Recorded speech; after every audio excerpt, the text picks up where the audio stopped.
नमस्कार विद्यार्थी मित्रांनो. तर शारदा अकॅडमीच्या ऑनलाईन प्लॅटफॉर्मवर सर्वांचं स्वागत आहे.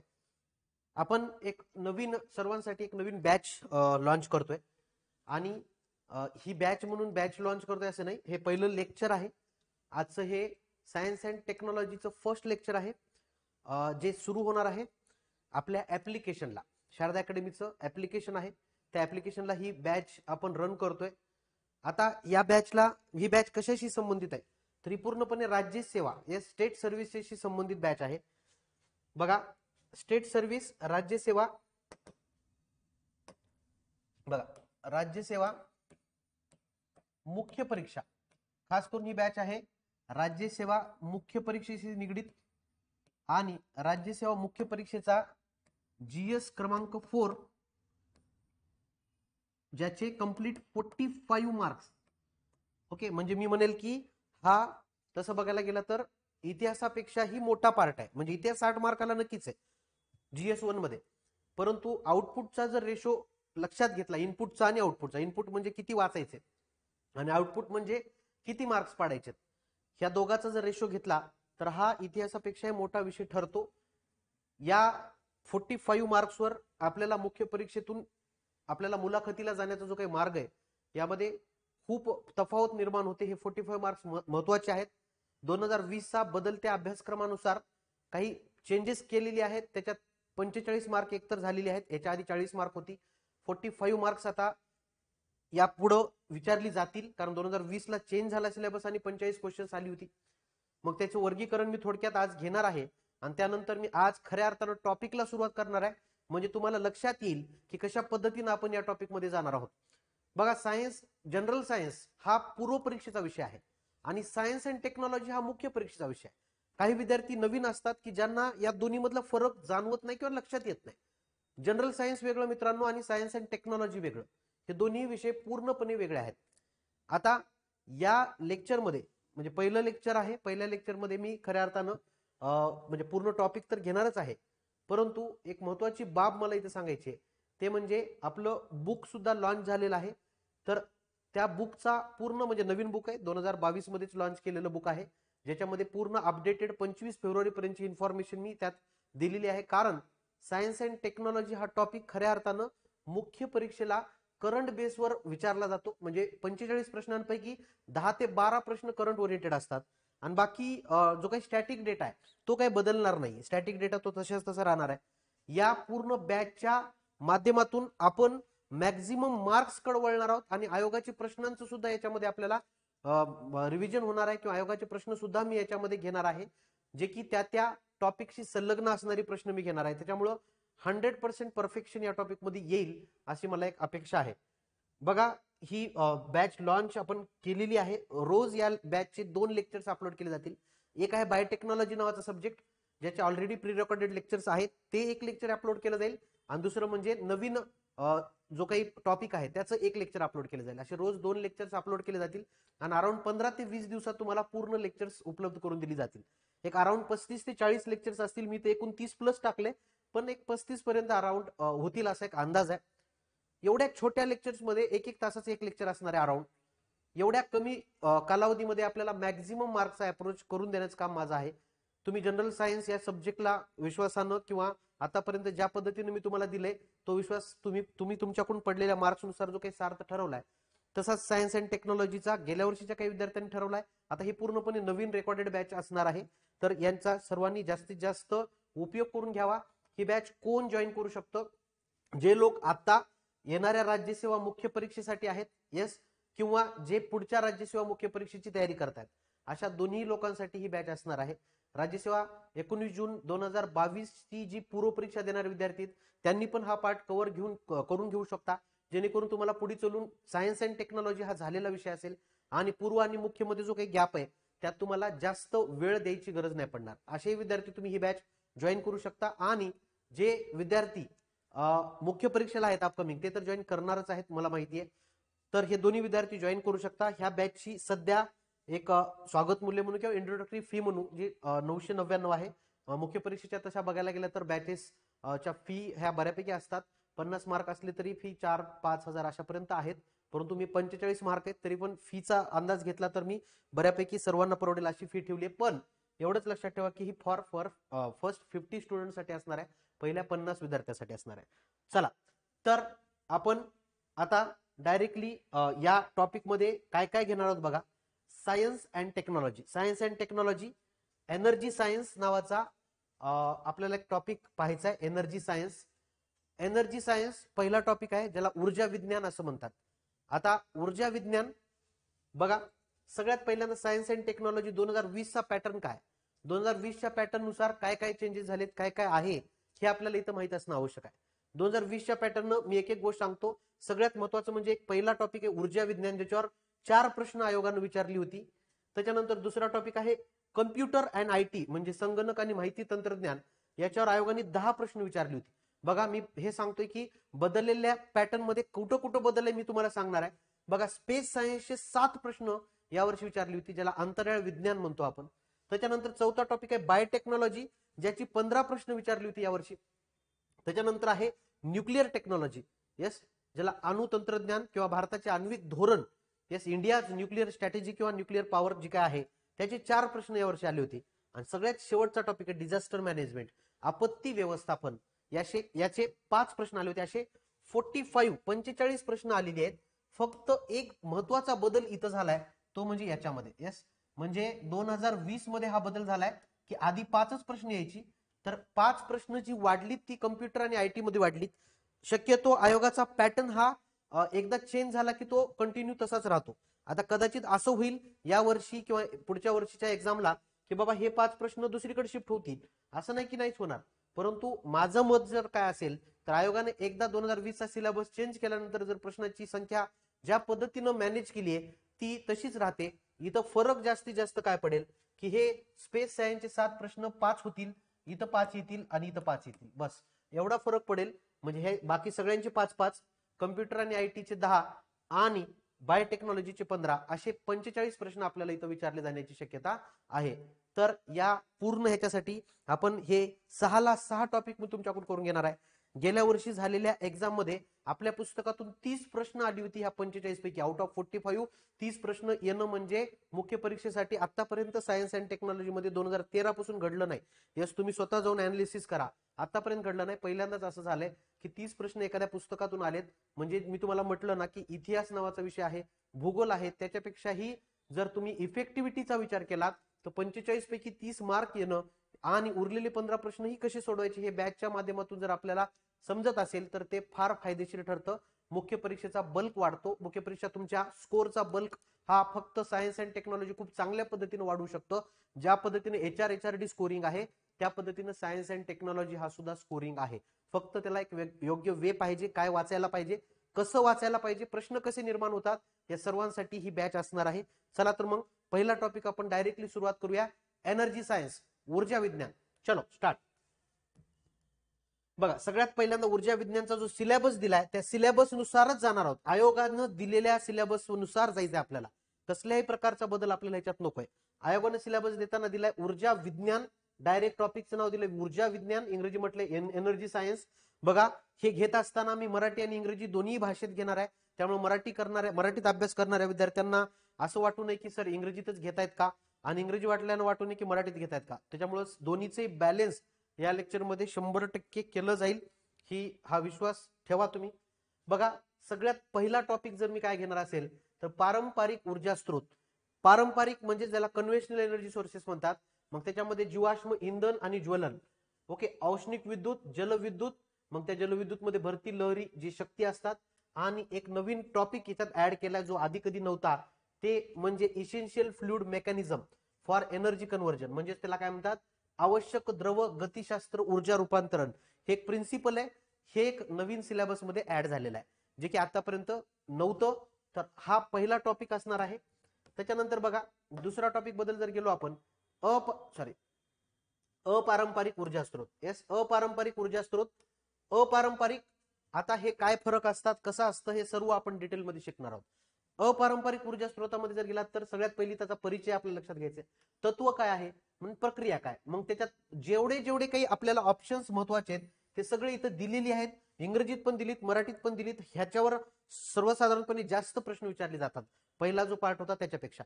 तर हा पार्ट पण आपण पाहणार आहोत, प्रत्येकाला वेगळा फोकस करणार आहेत. सौर, पवन, समुद्र लाटा, भूऔष्णिक, जीवनवस्तू, कचरा जे काय असेल, या एनर्जी सायन्सचे अंदाजे 4 लेक्चर्स होतील असं मला वाटतंय. 4 लेक्चर 4 मार्क्स. येस, आपलं गणित सिंपल ठेवूया, आपण लेक्चर वाईज मार्क्स ठेवूया. डिझास्टर मॅनेजमेंट नावाचा टॉपिक आहे, त्याचे जास्त लेक्चर होणार नाहीत, कारण आपत्ती व्यवस्थापनामध्ये तुम्हाला कसा अभ्यास करायचा आणि कसं वाचायचंय याच्यावर भर देणार आहेत आपण. कम्प्युटर आणि आयटी 10 मार्काला जरी असेल तरी 10 काही लेक्चर व्हायची आवश्यकता नाहीये. त्यामुळे ओव्हरऑल 35 एक लेक्चर मध्ये तुमचा पूर्ण पार्ट बसेल. म्हणजे तुमचे 35 तास मला पाहिजे. एक तासाचं लेक्चर अराउंड असेल, 50 मिनिट, 1 तास किंवा 1 तासाच्या वर. तर या 35 तासात तुम्हाला मॅक्झिमम मार्क्स कसे मिळतील हा प्रयत्न आपला असणार आहे. आता हा टॉपिक झाल्यानंतर तिसरा पार्ट दिलाय, तिसरा एक महत्वाचा पार्ट दिलाय, तो म्हणजे भारतातील ऊर्जा संकट. बघा, आयोगानं यावेळेस एक महत्व, म्हणजे तसं दरवेळेसच मुख्य परीक्षा ही सिलेबसला स्ट्रिक्ट असते. येस, मुख्य परीक्षा ही सिलेबसला 100% स्ट्रिक्ट असते. कसल्याही प्रकारचं सिलेबसमध्ये, येस लक्षात घ्या, कसल्याही प्रकारचं सिलेबसच्या बाहेर जाऊन विचारणं असं सरासरी होत नाही. सिलेबस जे दिलंय ना त्याच्यावर प्रश्न विचारले जातात, म्हणून मी सिलेबसला फोकस करतोय. आता भारतातील ऊर्जा संकटामध्ये भारताची शासनाची धोरणे काय आहेत, त्याच्यानंतर हे जे काही भारताच्या मिनिस्ट्री आहेत, येस MNRE, त्यानंतर मेडा, आरेडा, येस, तर हे काही वेगवेगळ्या पद्धतीचे संस्था आहेत, याच्यावर काही अंतर्गत प्रश्न असतात. तसेच आपल्याकडं असणारा औष्णिक व जलविद्युत निर्मिती कार्यक्रम पूर्णपणे वीज वितरण करणाऱ्या संस्था, ऑफ ग्रीड आणि ऑन ग्रीड काय असतं, सौर विद्युत घट प्रणाली काय असते, सगळ्यात महत्वाचं ऊर्जा सुरक्षा संशोधन विकास यामधील कार्यरत संस्था. म्हणजे या सगळ्या गोष्टी आपल्याला इथे शिकायच्यात. म्हणजे आम्ही आज घरी फ्रीज घेत असताना किंवा एखादी एसी घेत असताना किती स्टारचा एसी आहे, 3 स्टारचा आहे, 5 स्टारचा आहे, हे बघतो. येस, आता हेच थोडंसं मागं जर गेलात, काही दिवस, काही मागच्या दशकात जर गेलात, तर अशी काही सिस्टीम नव्हती. मग सगळ्या कंपन्यांनी 3 स्टार 5 स्टार एसी आणले. यालाच आपण काय म्हणतो, ऊर्जा सुरक्षा. येस, आणि तेच म्हणजे की बाबा आपल्या ऊर्जेचा वापर आपल्याला कसा करायचा आहे, त्याची सुरक्षा केली पाहिजे. भविष्यात येणाऱ्या पिढीला आपल्याला जास्तीत जास्त ऊर्जा उरवून द्यायची आहे. आपणच सगळं खाऊन बसलो तर पुढे कसं होईल, आणि आपणच आपला विचार केला तर मानव जात आपल्याला जगवायची थोडक्यात. तर ह्या सगळ्या गोष्टीचा आपल्याला याच्यात अभ्यास करायचा आहे. तर बघूया, सगळ्यात पहिला आणि सगळ्यात महत्वाचा पार्ट, इम्पॉर्टन्स ऑफ एनर्जी. बघा, ऊर्जा नावाच्या टॉपिकचं मी इंट्रोडक्शन घेतोय. तर ऊर्जेचं इम्पॉर्टन्स काय, एनर्जी हा शब्द इथं कशासाठी वापरलाय बघा, बेसिक गोष्ट आहे. एनर्जी इथं सगळ्यात गोष्ट एनर्जी कशासाठी वापरली आहे, तर वीज, येस, इलेक्ट्रिसिटी. मग बाकी तर येणारच आहे, पण इलेक्ट्रिसिटी ही अत्यंत महत्वाची बाब आहे मित्रांनो. येस, इलेक्ट्रिसिटी ही अत्यंत महत्वाची बाब आहे. त्याला विद्युत ऊर्जा असं म्हणतो आम्ही. म्हणजे आज इलेक्ट्रिसिटी नावामध्ये ऊर्जा लपलेली आहे, इलेक्ट्रिसिटी नावामध्ये एनर्जी लपलेली आहे. आणि त्या एनर्जीलाच मग बघा 2-3 गोष्टी आहेत. मग आता मी 2-3 गोष्टी सांगतो की आपल्याकडं समजा पाणी आहे, समजा आपल्याकडं कोळसा आहे, येस, किंवा आपल्याकडं पेट्रोल आहे, किंवा आपल्याकडं सौर ऊर्जा आहे, व्हॉटएव्हर. मी काय आता इथं वर्गीकरण करत बसत नाही.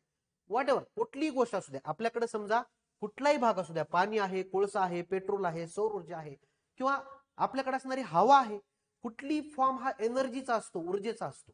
आता ही काय आहे, ही काय आहे मित्रांनो, ही एक क्षमता आहे. ही एक काय आहे, क्षमता आहे. बघा, ही एक काय आहे, कॅपॅसिटी आहे. आता या कॅपॅसिटीनं आम्हाला काय करायचंय, कार्य करायचंय. या कॅपॅसिटीनं काय करायचं, आम्हाला कार्य करायचंय. बघा, लक्षात घ्या, या कॅपॅसिटीनं कार्य करायचंय. मग आता हे कार्य कोणत्याही स्वरूपात असू शकतं, हे कार्य कोणत्याही स्वरूपात असू शकतं. म्हणजे कोणत्याही स्वरूपात म्हणजे काय, फॉर एक्झाम्पल आपल्या घरातली फॅन आहे, येस, फॉर एक्झाम्पल आपण रस्त्यानं जात असलेला एखादी गाडी आहे, येस, ओके, म्हणजे हे कार्य आहे. फॅन असेल, फॅन चालण्यासाठी काय लागतं, तर एनर्जी लागते. फॅन चालणं म्हणजे काय, कार्य. गाडी चालणं म्हणजे काय, कार्य. विमान चालणं म्हणजे काय, कार्य. येस, म्हणजे जे काही तुम्हाला आपल्या सिस्टीम मध्ये घडून आणायचंय ती सगळी काय आहे, एनर्जी. ही सगळी काय आहे, ऊर्जा. मग त्या ऊर्जेचा वापर आम्ही कार्यासाठी करतो. आणि आम्हाला माहित आहे हे कार्य आम्ही किती वेळाला करणार आहोत. येस, कार्य आम्ही किती वेळासाठी करणार आहोत याला आम्ही काय म्हणतो, पॉवर म्हणतो. म्हणजे हे सगळं सायन्स मध्ये शिकलंय. येस, हे सायन्स मध्ये शिकलंय. म्हणजे पॉवर बरोबर वर्क भागिले टाइम, हा आम्ही सायन्स मध्ये शिकलेला पॉइंट आहे. हा आता इथं येईल का एमपीएससी मध्ये, मुख्य परीक्षेला, तर मुख्य परीक्षेशी याचा जास्त संबंध बिलकुल नाहीये. पूर्व परीक्षेला आम्ही शिकलंय हे. पॉवर म्हणजे काय, what is power. Yes, what is power, power म्हणजे तुमच्या घरात जळणारं युनिट. येस, पॉवर म्हणजे काय, तुमच्या घरात जळणारं युनिट. 5 रुपयाला 1 युनिट आहे तर ते पॉवर आहे तुमच्या घरातली. येस, म्हणजे आज आपण म्हणतो ना थोडीशी लाईट डिम झाली तर पॉवर सप्लाय कमी झाला का. पॉवर हा शब्द आम्ही का वापरला, कारण त्या पॉवर मध्ये वर्क भागिले टाइम आहे, आणि वर्क मध्ये काय आहे, एनर्जी. टॉपिकचं नाव आहे एनर्जी. येस, ऊर्जा. आता ह्या ऊर्जेचे आपल्याला प्रश्न कशा प्रकारे येतात माहितीये का. 2014च्या राज्यसेवेचा जर विचार केला तर कायनेटिक एनर्जीचं सूत्रावरून एक प्रश्न विचारलाय. म्हणजे एनर्जी टॉपिक दिलाय म्हणजे काय विचारायचं ते आयोगाच्या हातात आहे. तुम्हाला सांगितलं ऊर्जा. ऊर्जा म्हणजे काय, मग पोटेन्शियल एनर्जी, कायनेटिक एनर्जी, इथून सुरुवात होते. मी ते शिकवत बसणार नाही इथं, कारण ते मी पूर्व परीक्षेत शिकवलंय तुम्हाला. पण मुख्य परीक्षेला काय येतं की ह्या ऊर्जेचे स्वरूप काय आहेत आपल्याकडं. मग हे ऊर्जेचे, आणि मी परत एकदा सांगतो, प्रश्न खूप सिंपल असतात, खूप सिंपल असतात, पण फेकण्यासारखे अजिबात नसतात. म्हणजे का असं म्हटलं मी, कारण बऱ्याच वेळेस असं इन जनरल क्वेश्चन्स वाटतात आपल्याला, पण काही काही ऑप्शन्स उगच घुसवलेले असतात की जे की ज्याचा काही संबंध नसतो त्या प्रश्नाशी. मग आता मी तसे प्रश्न सुद्धा घेणार आहे मागच्या वर्षी किंवा त्याच्या आधी आलेले त्या टॉपिकशी निगडीत. ओके, आज आपण पहिलं लेक्चर पाहतोय, त्यात एनर्जीचं इम्पॉर्टन्स सांगायचं झालं तर आज ही 4थी गरज पडलेली आहे. येस, आज आपली फंडामेंटल नीड ही 4थी आहे. आज जगानं हे मान्य केलेलं आहे, अन्न वस्त्र निवारा. याच्यानंतर जर आज 4था महत्वाचा मूलभूत जर काय घटक असेल आपल्या शरीरात, आपल्या बॉडीला लागणारा, तर तो म्हणजे ऊर्जा, एनर्जी. एनर्जी ही आपली 4थी मूलभूत गरज बनलेली आहे. आता बघा, relation between energy and power मी आता सांगितलं. बघा, एनर्जी आणि पॉवर मधलं सगळ्यात महत्वाचं रिलेशन सांगायचं झालं तर एनर्जी. बघा, एनर्जी हे माहित पाहिजे बरं का मित्रांनो, कारण ह्याच्यावर तुम्हाला पुढे चलून खूप सारं शिकायचंय. ओके, उगाच पाठ करण्यात काही अर्थ नसतो, सगळं बेसिक कडून जाऊ आपण. बघा, एनर्जी ही जूल मध्ये मोजली जाते. जूल मध्ये मोजली जाते त्याला एनर्जी म्हणतो. जूलचा नियम ही सुद्धा एक प्रकारची उष्णता आहे. उष्णता ही एक ऊर्जा आहे. आता ही एनर्जी जूल मध्ये मोजलं जातं, आणि लक्षात ठेवा पॉवर मोजलं जातं वॅट मध्ये. येस, पॉवर मोजलं जातं वॅट मध्ये. नीट लक्षात ठेवा, वॅट हे एसआय युनिट आहे. इथून पुढे आता सगळ्या संकल्पना बदलणार आहेत. Kilowatt, megawatt, gigawatt. भारताची आता सध्या परिस्थितीमध्ये इन्स्टॉल्ड कॅपॅसिटी किती आहे आम्ही पाठ करतो गिगावॅट मध्ये, आयोग विचारतो मेगावॅट मध्ये, मग झालं 1 शून्यचा गुळून जातो. म्हणजे थोडक्यात असे प्रश्न विचारले जातात तिथं बेसिक नॉलेज लागतं. त्यामुळे आपण त्या सगळ्याचा अंदाज घेणारच आहोत. पॉवर ही एसआय युनिट मध्ये वॅट मध्ये मोजली जाते. एसआय पद्धतीमध्ये वॅट मध्ये मोजली जाते. आता इथं आपल्याला एक लक्षात ठेवायचंय, जे मी तुम्हाला पूर्वीपासून सांगत आलेलो आहे, ते म्हणजे 1 युनिट ऊर्जा म्हणजे 3.6 गुणिले 10⁶ जूल. येस, एवढी ऊर्जा होय 1 युनिट ऊर्जेमध्ये. बघा, 1 युनिट ही काय आहे खऱ्या अर्थानं, 1 युनिट ही खऱ्या अर्थानं पॉवर आहे. येस, 1 युनिट ही एक अशी पॉवर आहे की ज्या पॉवरनं आमचा फॅन जवळपास 1 तास चालतो. That is a power. मग त्या पॉवर मध्ये खऱ्या अर्थानं किती ऊर्जा सप्लाय करण्याची ताकद आहे, क्षमता आहे, तर ती म्हणजे 3.6 गुणिले 10⁶ joule. 1 unit is equal to 3.6 into 10⁶ joule. हे आपल्याला पाठ करायचंय. इथून आपण सुरुवात केली आहे. Relation between energy and power सर्वांना समजलं असेल. आता नेक्स्ट आपण पाहतोय ते म्हणजे आता टाइप्स ऑफ एनर्जी. वेगवेगळ्या एनर्जीचे टाइप्स पाहतोय. मेकॅनिकल एनर्जी आणि इकॉनॉमिकल टाइप्स, वेगवेगळे टाइप्स. आता इथं जर गेलात, मी ह्या सगळ्या गोष्टी एकदम व्यवस्थित काढल्या तुम्हाला समजा अशात. मेकॅनिकल एनर्जीचे 2 प्रकार पडतात, एकाला कायनेटिक एनर्जी म्हणतात, एकाला पोटेन्शियल एनर्जी म्हणतात. बघा, नीट लक्षात घ्या, एकाला कायनेटिक एनर्जी म्हटलं जातं, एकाला पोटेन्शियल एनर्जी म्हटलं जातं. मी हे बिलकुल इथं शिकवत बसणार नाही, फक्त एवढंच लक्षात ठेवा, टोटल एनर्जी बरोबर kinetic energy plus potential energy. Yes, kinetic energy plus potential energy, हे सर्वांनी लक्षात घ्या. Total energy of any body किंवा एनी ऑब्जेक्ट किंवा total mechanical energy is equal to kinetic energy plus potential energy. आणि हे 2 सूत्र आम्हाला जे आर्ट बॅकग्राऊंडचे विद्यार्थी आहेत, ज्यांना खरंच सुरुवात केलेली आहे, अशा विद्यार्थ्यांचा मला इथं समावेश करायचा आहे. एक म्हणजे 1/2 mv² ला कायनेटिक एनर्जी म्हणतात, आणि पोटेन्शियल एनर्जी म्हणजे mgh. येस, म्हणजे आज खऱ्या अर्थानं जर आपण जलविद्युत ऊर्जा निर्माण करतो मित्रांनो, येस, आज जलविद्युत ऊर्जा निर्माण करतो, तर त्या जलविद्युत ऊर्जेसाठी हे सूत्र महत्वाचे आहेत. म्हणजे आज जलविद्युत ऊर्जा, आता म्हणजे तसं सांगायचं गेलं तर 2020च्या राज्यसेवेला मुख्य परीक्षेला काय प्रश्न विचारला होता की पवन ऊर्जा ही खालीलपैकी कोणत्या घटकावर अवलंबून नाहीये, तर त्यासाठी सूत्र माहित पाहिजे, त्यासाठी पवन ऊर्जेचं सूत्र माहित पाहिजे. मग आता सूत्रावर प्रश्न आला तर आपल्याला हे लक्षात आलं पाहिजे की कायनेटिक एनर्जी आणि पोटेन्शियल एनर्जी या दोघांचा मिलाप करून आम्ही जलविद्युत ऊर्जा निर्माण करतो. उंचावरून पाणी आम्ही खाली आदळतो, म्हणजे त्या उंचावर असणाऱ्या पाण्यामध्ये काय कोणती ऊर्जा आहे, पोटेन्शियल एनर्जी आहे, आणि ती पोटेन्शियल एनर्जी खाली आढळतो, म्हणजे उंचीवरून खाली येत असताना त्या पोटेन्शियल एनर्जीचं रूपांतर कशात होत असतं, कायनेटिक एनर्जी. म्हणजे ह्या एनर्जी कन्व्हर्जन मधून आम्ही काय करतोय, तर त्या एनर्जी कन्व्हर्जन मधून आम्ही ऊर्जा निर्माण करतोय. त्यामुळे ही एनर्जी सुद्धा आम्हाला माहित असणं आवश्यक आहे. चला आता दुसरं जर बघितलं मित्रांनो, तर economical types. Yes, economical types म्हणजे थोडक्यात आपण असं म्हणू त्याला कमर्शियल. ओके, एक असतं कमर्शियल एनर्जी, एक असतं नॉन कमर्शियल एनर्जी. येस, एक असतं कमर्शियल एनर्जी आणि दुसरं असतं नॉन कमर्शियल एनर्जी. आता कमर्शियल एनर्जी आणि नॉन कमर्शियल एनर्जी याच्यामध्ये नेमकं म्हणजे फरक काय हे आपल्याला इथे लक्षात आलं पाहिजे. कमर्शियल म्हणजे जिथं पैसा खर्च करावा लागतो, सिंपल. कमर्शियल म्हणजे काय, जिथं पैसा खर्च करावा लागतो ती कमर्शियल एनर्जी. म्हणजे जसं की आपलं बाकी जिथं काही पेट्रोल असेल, गॅसेस असतील, ह्या गोष्टीला आपल्याला पैसा खर्च करावा लागतो, ज्याला कमर्शियल एनर्जी म्हणतात. आणि नॉन कमर्शियल एनर्जी म्हणजे लाकूड असेल, शेण असेल. येस, म्हणजे ज्या नैसर्गिक स्रोतापासून आपल्याला नॉर्मली कोणीही चलत जाणाऱ्या माणसाला सुद्धा मिळतं. चलत जाता जाता पेट्रोल दे म्हणलं तर कोण देणार आहे का? येस. कोणी जाता जाता मला गॅस पाहिजे म्हणलं तर देणार आहे का? नाही. आपल्याला जी वस्तू, जी बाब सहज भेटते त्याला नॉन कमर्शियल एनर्जी म्हणतात, आणि ज्याच्यासाठी आपल्याला पैसा खर्च करावा लागतो त्याला कमर्शियल एनर्जी म्हणतात.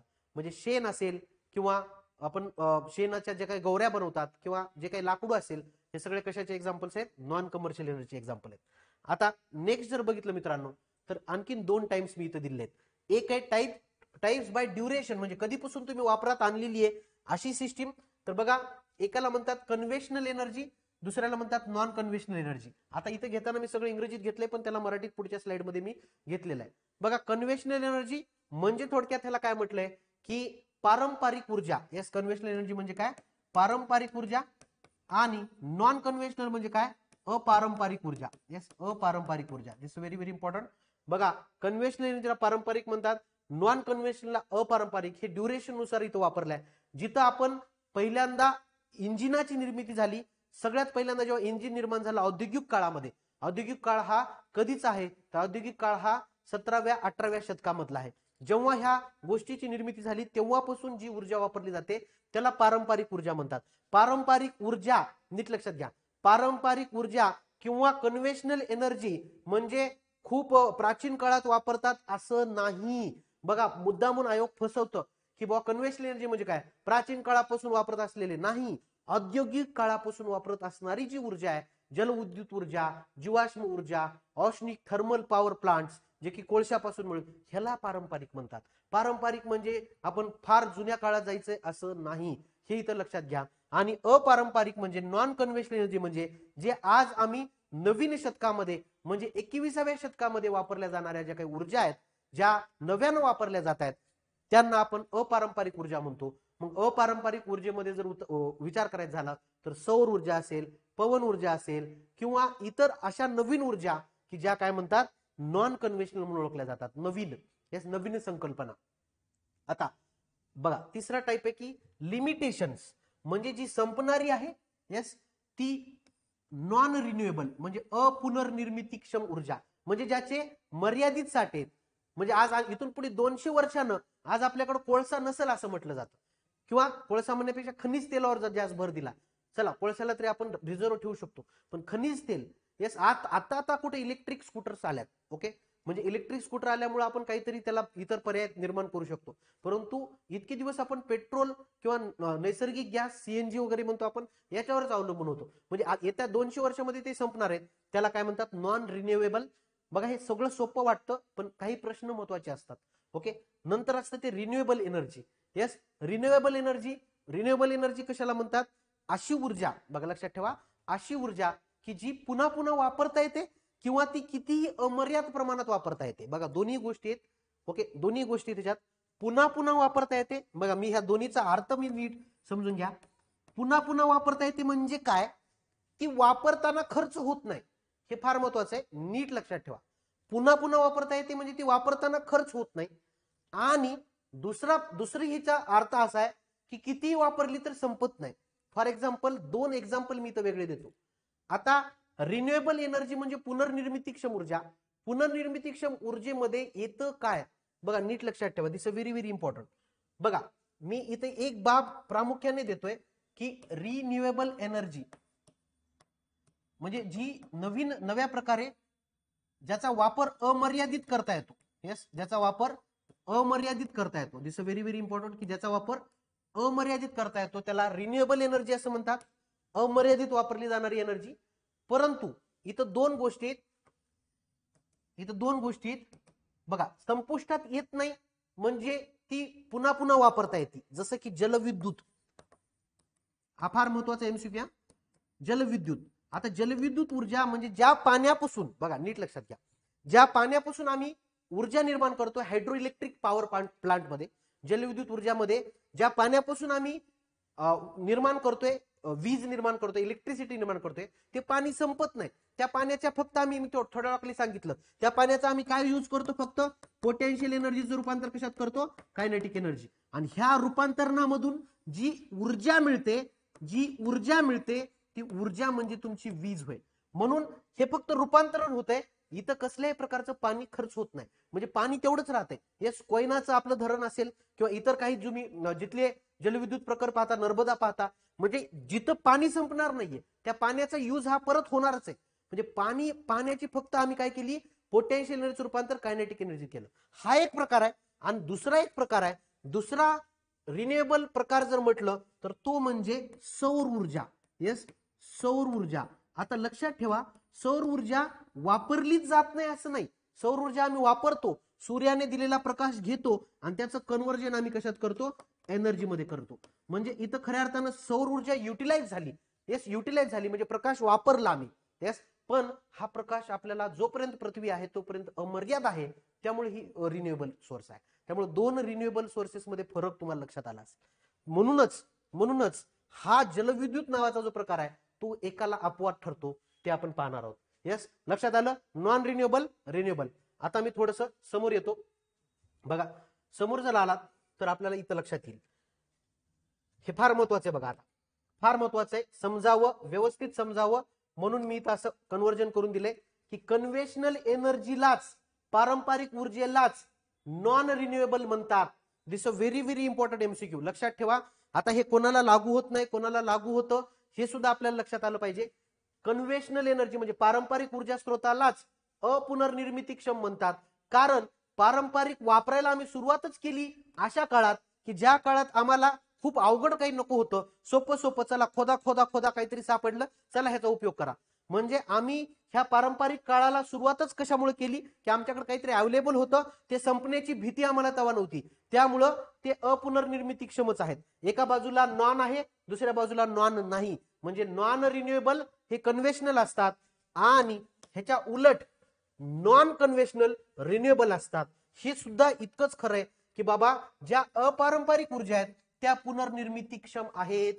नीट लक्षात ठेवा. This a very very important. मग आता तुम्ही म्हणताल की सर कन्फ्यूज व्हायलंय. बघा, मी कन्फ्यूज होऊ नये म्हणून एक बाब लक्षात देतो तुम्हाला, की तसं बघायला गेलं तर आपल्या सिलेबस मध्ये जर उल्लेख केला असेल तर यांचा उल्लेख केला. येस, सिलेबस मध्ये जर उल्लेख केला असेल तर पारंपरिक ऊर्जा याचा उल्लेख केलाय आणि अपारंपरिक ऊर्जा याचा उल्लेख केलाय. येस, मी परत वाटलंच तर मागं जातो आणि मागं जाऊन मी तुम्हाला सिलेबस मध्ये नेतो. थोडंसं काही फरक पडत नाही. येस, म्हणजे नेमकं तुम्हाला लक्षात आलं पाहिजे. ओके, हा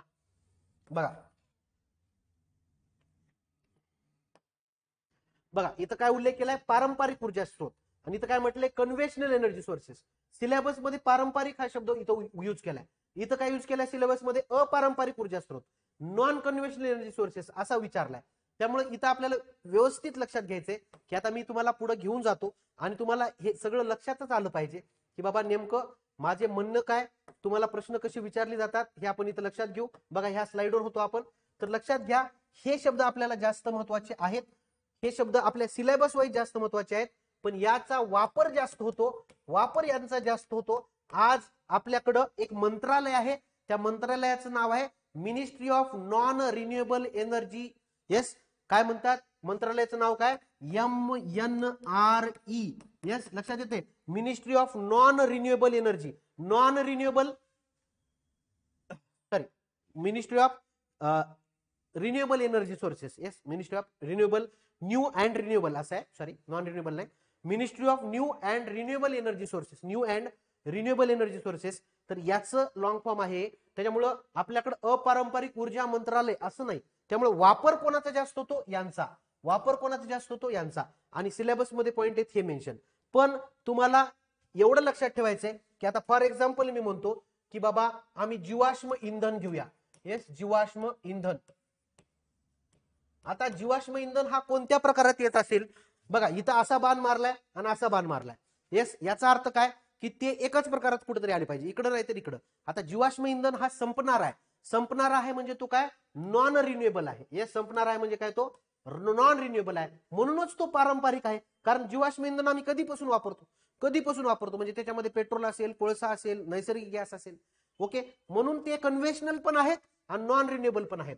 मग जीवाश्म इंधन इकडल्या कॅटेगरीत येतो. आता जर नीट विचार केला, सौर ऊर्जा. येस, सौर ऊर्जा घ्या बरं मित्रांनो, किंवा पवन ऊर्जा घ्या बरं मित्रांनो. येस, पवन ऊर्जा, वाइंड एनर्जी किंवा सोलार पॉवर किंवा वाइंड पॉवर, हे जे काही एक्झाम्पल्स आहेत, हे एक्झाम्पल्स आता आपण हे संपणारे नाहीयेत, म्हणून ह्याला रिन्युएबल म्हणजे पुनर्निर्मितीक्षम, पुन्हा पुन्हा निर्माण करता येतात, परंतु हे नव्याने वापरले जातात, म्हणून ह्यालाच नॉन कन्व्हेन्शनल म्हटलंय. म्हणून नॉन कन्व्हेन्शनल एनर्जी आणि रिन्युएबल एनर्जी हे सारखंच आहे, आणि कन्व्हेन्शनल एनर्जी आणि नॉन रिन्युएबल एनर्जी हे सुद्धा सारखंच आहे. पाठ करायला तुम्हाला काही अवघड जाणार नाही. आता मी मुद्दामून एक स्लाइड मध्ये घेतलं की सम एक्सेप्शन्स. आता एक्सेप्शन्स, अपवादात जर जायचं झालं तर आता एक अपवाद इथं प्रामुख्याने येतो. यस, एक अपवाद इथं प्रामुख्याने येतो, तो म्हणजे जलविद्युत. त्याला इंग्रजीमध्ये म्हणा हायड्रो इलेक्ट्रिक पॉवर. येस, किंवा नुसतं हायड्रो पॉवर असंही म्हटलं तर चालतं. हायड्रो म्हणजे पाणी, नुसतं हायड्रो पॉवर म्हटलं तरी जलविद्युतच होतं रे बाबा. Yes, hydro power. आता हायड्रो पॉवर बद्दल जर लक्षात घेतलं तर खऱ्या अर्थानं ही औद्योगिक काळापासून सुरू झालेली आहे. यस, औद्योगिक काळापासून सुरू झाल्यामुळं अर्थातच ही कसल्या प्रकारची एनर्जी आहे, कन्व्हेन्शनल आहे. येस, कसल्या प्रकारची एनर्जी आहे, कन्व्हेन्शनल एनर्जी आहे. ओके, कन्व्हेन्शनल एनर्जी आहे म्हणजेच कसली आहे, पारंपरिक ऊर्जा आहे, परंतु ह्या पाण्याचा परत परत वापर करता येतो, म्हणून ही रिन्युएबल सुद्धा आहे. यस, ही रिन्युएबल सुद्धा आहे, हे लक्षात ठेवा. ही पुनर्निर्मितीक्षम सुद्धा आहे. म्हणजे मागच्या स्लाइडवर जर गेलात तर हे जे काही कन्व्हर्जनचे बाणं दाखवले होते त्याला अपवाद जलविद्युत ठरतं, पण या जलविद्युत मध्ये 4 प्रकारचे जलविद्युत ऊर्जा असतात. मग कोणाला खऱ्या अर्थानं रिन्युएबल म्हणायचं किंवा कोणाला पर्यावरण स्नेही म्हणायचं आणि कोणाला पर्यावरण अस्नेही म्हणायचं, हे आपण जलविद्युत ऊर्जा शिकताना प्रॉपर शिकणार आहोत. येस, पण आत्तासाठी हा पॉइंट तुम्ही लक्षात ठेवू शकता. आणि असाच एक दुसरा मुद्दा जर घ्यायचा लक्षात झाला तर तो म्हणजे ओके, आण्विक ऊर्जा. येस, काय आण्विक ऊर्जा. आता ही आण्विक ऊर्जा तसं बघायला गेलं तर औद्योगिक काळापासून तर आम्ही काही वापरत नाही. आण्विक ऊर्जा किंवा न्यूक्लिअर एनर्जी ज्याला म्हणतो आम्ही, ही तसं तर रिसेंट आहे. तसं बघायला गेलं तर 1940 ला पहिल्यांदा या ऊर्जेची सुरुवात झाली, ते पण एक प्रायोगिक तत्वावर. आणि त्याच्यानंतर कुठं आत्ता भारताबद्दल बोलायचं झालं तर आत्ता 21व्या शतकाच्या सुरुवातीला आपल्याकडे न्यूक्लिअर एनर्जीची सुरुवात झाली. त्यामुळे अर्थातच ही फार औद्योगिक काळापासून वापरत नाही, ती रिसेंटली वापरतो. त्याच्यामुळे याला अपारंपरिक हा शब्द प्रयोग केला जातो. येस, याला अपारंपरिक शब्द प्रयोग केला जातो. पण इथं एक अडचण आहे, ती म्हणजे ही ऊर्जा कशावर डिपेंड आहे, युरेनियमच्या साठ्यावर डिपेंड आहे. युरेनियम का अनलिमिटेड नाही तुम्हाला वापरायला. येस, युरेनियम काय अनलिमिटेड आहे का वापरायला, नाहीच आहे. युरेनियम संपला की हे संपलं, म्हणून ही परत परत वापरता येईल का, तर नाही, नॉन रिन्युएबल म्हणून ह्याला ओळखलं जातं. बघा, हे 2 एक्झाम्पल्स आपल्याला इथे लक्षात ठेवायचे. पण आता परत एकदा सांगतो, ज्यावेळेस आपण हा सेपरेट टॉपिक आहे, आपण हे काही ऊर्जेमध्ये शिकणार नाही. ओके, कारण न्यूक्लिअर एनर्जी हा आपला सेपरेट टॉपिक आहे 5व्या क्रमांकाचा. जेव्हा न्यूक्लिअर एनर्जी शिकवायला मी सुरुवात करेन तेव्हा तुम्हाला मी काही सांगेल की भारताचं न्यूक्लिअर एनर्जीची काही स्ट्रॅटेजी आहे, ती स्ट्रॅटेजी खऱ्या अर्थानं 3 लेअरची आहे किंवा 3 टियर म्हणतात, किंवा त्याला 3 stages of Indian nuclear power असं म्हणून ओळखले जातात. त्या 3 स्टेज मधला तिसरा स्टेज हा रिन्युएबल आहे बरं का.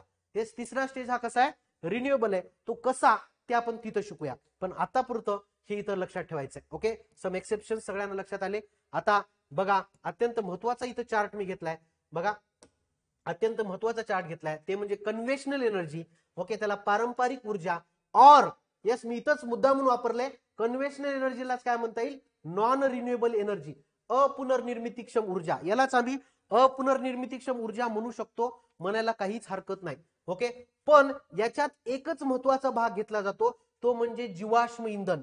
बघा, ह्या दोन्हीला साजेसं नाव ते म्हणजे जीवाश्म इंधन. आता लक्षात ठेवा, अर्थातच तुम्ही एवढे हुशार तर आहात की जलविद्युत ऊर्जा हा जीवाश्म इंधनाचा भाग नाहीच आहे, त्यामुळे मी हा इथं उल्लेखच केलेला नाहीये. तर स्ट्रिक्टली ज्याचा उल्लेख आम्ही अपुनर्निर्मितीक्षम किंवा नॉन रिन्युएबल करतो ते म्हणजे जीवाश्म इंधन.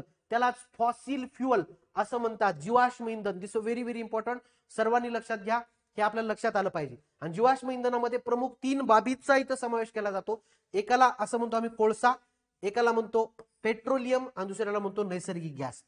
तिघही हे पारंपरिक ऊर्जा स्रोत आहेत. जेव्हापासून आम्हाला ह्याची साठे मिळाले, जेव्हापासून ह्याच्या तेलाच्या विहिरी मिळाल्या, तेव्हापासून आम्ही यांचा वापर करतो.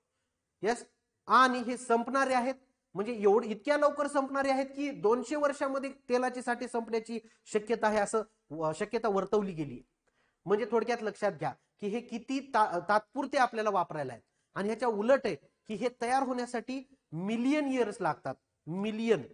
ओके, बघा आता हा मुद्दा आपल्याला लक्षात आला पाहिजे. जीवाश्म इंधनामध्ये कशा कशाचा समावेश होतो. जीवाश्म या शब्दातच इथं लपले बघा, जीव आणि आश्म. येस, आता पहिली गोष्ट, फार कन्फ्युजन होतो विद्यार्थ्यांना, मला माहित आहे. जीवाश्म इंधन वर्सेस जैव इंधन, बघा दोन शब्द बरे बरे वाटतात पण हे टोटली अपोजिट आहेत. येस, जीवाश्म इंधन आणि जैव इंधन यांच्यात सारखेपणा काय बरं. येस, यांच्यात सारखेपणा काय, तर यांच्यात जर सिमिलरिटी बघायची झाली तर दोन्हीही सजीवापासून मिळतात. येस, दोन्ही कशापासून मिळतात, सजीवापासून मिळतात. दिस व्हेरी व्हेरी इम्पॉर्टंट. दोन्हीमध्ये जर सारखेपणा काय असेल तर दोन्हीसाठी ही काय आहे इथं आपल्याकडे ऍप्लिकेबल, तर बायोटिक फॅक्टर. येस, त्याला काय म्हणू आम्ही, बायोटिक फॅक्टर, किंवा सजीवापासूनच मिळते. जैव इंधन सुद्धा सजीवापासूनच मिळतं आणि जीवाश्म इंधन सुद्धा सजीवापासून मिळतं. हा एवढा सारखेपणा आहे, पण बाकी आमच्या एनर्जी टॉपिक मध्ये पूर्ण विरुद्ध आहेत हे दोघं, पूर्णपणे वेगळे आहेत. म्हणजे थोडक्यात काय, तर हे तयार होण्यासाठी मिलियन वर्ष लागतात, हे तयार होण्यासाठी मिलियन वर्ष लागतात. येस, आणि हे तयार करण्यासाठी आम्ही दरवर्षी तयार करू शकतो. येस, हे आम्ही दरवर्षी नव्याने तयार करू शकतो. मी काय म्हणतोय, नव्याने तयार करू शकतो. फक्त आम्हाला काय, जट्रोपासारखे झाडं पिकं घ्यायचे, तेल बिया ज्याला म्हणतो ना आम्ही, जट्रोपाच्या बिया ज्या काय आम्हाला त्या परत परत घ्यायच्या आहेत, किंवा जी काय आपण घाण निर्माण केलेली आहे त्याच्यापासून आम्हाला बायोगॅस निर्माण करायचं. येस, म्हणून नीट लक्षात ठेवा. आता this a very very important concept. आता मी इथं जातो. येस, आता इथं जातो, बघा एमसीक्यू कुठे आहेत, इथंच एमसीक्यू आहेत. आजच्या लेक्चर मधून तुम्हाला जर 1 मार्क जर एक्झामला पडणार असेल, संपला विषय. आपल्याला इथंच लक्ष द्यायचंय की बाबा जीवाश्म इंधनामध्ये बायोगॅसचा समावेश होत नाही. बघा नीट लक्षात घ्या, जीवाश्म इंधनामध्ये कशा कशाचा समावेश होतो आणि त्याच्यात हे 3 पर्याय दिले जातात आणि 4था पर्याय बायोगॅस दिला जातो मित्रांनो. येस, म्हणजे तुम्हाला पहिले 3 पर्याय दिलेत, त्याच्यात 3रा पर्याय नैसर्गिक गॅस आहे, 4था पर्याय बायोगॅस आहे आणि अबकडच्या स्वरूपात प्रश्न विचारलाय. मग आता आम्ही काय करणार की बायोगॅस हा जीवाश्म इंधनाचा प्रकार आहे. अहो किती आपला माइंड चांगला असू द्या, किती हुशार असू द्या, एक्झाम मधला जो टेम्पर असतो त्याच्यामध्ये आम्ही इथं याच्यावर काय विचार करायचा हे आपल्याला लक्षात येत नाही. पण बायोगॅस हा जीवाश्म इंधन पण नाही आणि बायोगॅस हा पारंपरिक ऊर्जा स्रोत पण नाही आणि बायोगॅस हा नॉन रिन्युएबल पण नाही. त्यामुळं बायोगॅस खऱ्या अर्थानं कोण आहे, जैव इंधन आहे. बायोगॅस कोण आहे, जैव इंधन आहे. Biogas is a type of biofuel. म्हणजे थोडक्यात लक्षात ठेवा, हे आम्ही जिवंत झाडांचा उल्लेख केलाय किंवा जिवंत सजीवांचा उल्लेख केलाय.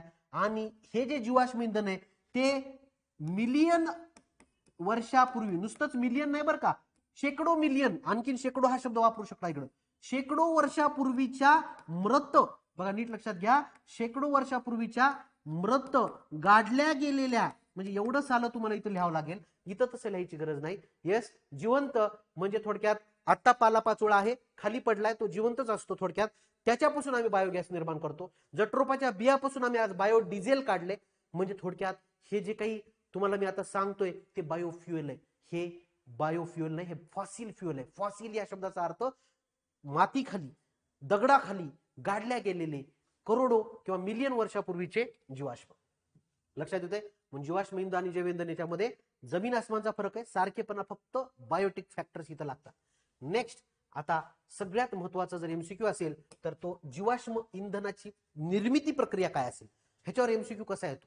खूप लॉजिकल क्वेश्चन्स डेव्हलप होतात मित्रांनो.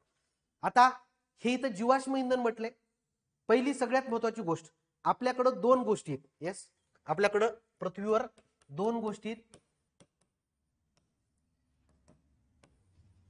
तसं असं म्हणतात बघा, असं म्हणतात की बाबा काय 71% आणि 29% जे काही वर्गीकरण आपलं केलं गेलेलं आहे पृथ्वीच्या भूगर्भाचं आणि पाण्याचं, म्हणजे थोडक्यात पाणी जास्त आहे, जमीन कमी आहे, येस, असे जे काही वर्गीकरण केले गेले.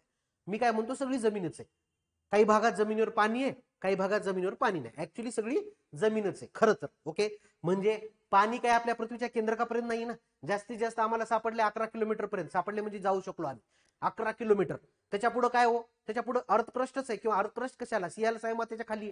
म्हणजे थोडक्यात मला इथं काय म्हणायचंय, सिंपल, अर्थचा 2 भाग आहेत. येस, 1 आणि 2. एकाला म्हणतात सी बेड, एकाला म्हणतात सी बेड, म्हणजे थोडक्यात आपल्या समुद्रातील तळ. येस, याला काय म्हणू आम्ही, समुद्रातील तळ म्हणू. आणि इथं जर आम्ही वापरायचा झाला तर इथं आपण थोडक्यात जमीन म्हणू, ग्राउंड. येस, नॉर्मल ग्राउंड किंवा आपली सॉइल. थोडक्यात हा सी बेड आहे, एक ग्राउंड आहे. लक्षात ठेवा, लक्षात ठेवा. तसं बघायला गेलं तर पहिला सजीव याच्यात निर्माण झालाय. जगातला पहिला सजीव जर कुठे निर्माण झालाय तर सी बेडच्या अंडर निर्माण झालाय. येस, सी बेडच्या अंडर सगळ्यात पहिला सजीव निर्माण झालाय जगातला. सी बेड म्हणजे सॉरी, पाण्यामध्ये. पाण्यामध्ये सगळ्यात पहिला सजीव निर्माण झाला. आणि समुद्र एवढ्या मोठ्या प्रमाणात आपल्याकडे आहे, त्यामुळे समुद्रातले सजीव सुद्धा मरतात. खूप सारे सजीव समुद्रातले मरतात. ते काय बाहेर कोणी त्याच्या डेडबॉड्या काढून त्यांचं काही अंत्यविधी करतं का हो? नाही ना. मग त्यात वनस्पती आले, प्राणी आले, सगळेच आले. ते कुठं सेटल होतात, जाऊन सी बेडला. आणि ते हळूहळू ते काय होतात, खाली जायला लागतात.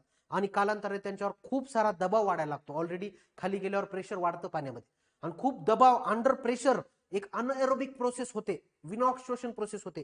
आणि या पूर्ण पदार्थांचं रूपांतर येस एका मेणासारख्या पदार्थात होतं. कोणाचं, मृत सजीव. बघा, मृत सजीव, मग त्याच्यात प्राणी वनस्पती दोन्ही आले. या मृत सजीवाचं रूपांतर एका मेणासारख्या पदार्थामध्ये होते, तर त्याला केरोजन असं म्हणतात. येस, काय म्हणतात, केरोजन असं म्हणतात. दिस व्हेरी व्हेरी इम्पॉर्टंट. याला केरोजन असं म्हणतात.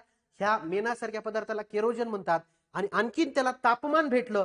बघा, मेणाला थोडंसं तापमान दिलं, कारण हे सगळं खाली होतंय भूगर्भामध्ये, कुठल्या, सीबेडच्या भूगर्भामध्ये. ह्याला मेणाला आणखीन तापमान दिलं, मेण वितळतं आणि त्याचं पाणी बनतं बघा, किंवा थोडंसं लिक्विड बनतं. तसंच या केरोजन नावाच्या पदार्थाला आणखीन तापमान दिलं जातं. या प्रोसेसला कॅटोजेनेसिस असं म्हणतो आम्ही. या प्रोसेसला, हे सगळे एमसीक्यू आहेत, परत नका म्हणू मला. येस, आणि याच्यातून निर्माण होतं ऑइल. याच्यापासून निर्माण होतं ऑइल. ह्या केरोजन पदार्थापासून काय निर्माण होतं, ऑइल.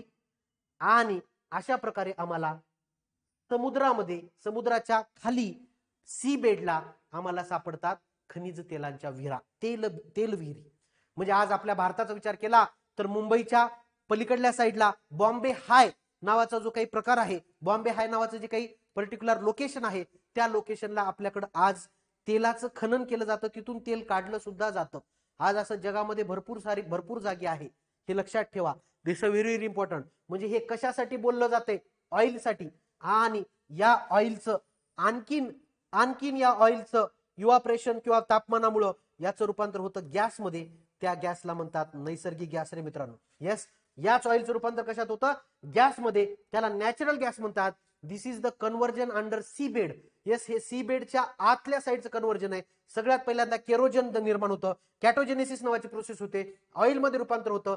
तुम्हाला ऑइल पाहिजे तर ऑइल आपण काढतो सुद्धा, आणि कालांतराने याचं रूपांतर नॅचरल गॅसमध्ये होतं, आणि सुद्धा ह्याचं सुद्धा एक्स्ट्रॅक्शन आपल्याला करता येतं. हे दोन्ही एक्स्ट्रॅक्शन आपल्याला इथं करता येतात, हे इथं आपल्याला लक्षात आलं पाहिजे. दिस व्हेरी व्हेरी इम्पॉर्टंट. इथपर्यंतचा भाग कळाला.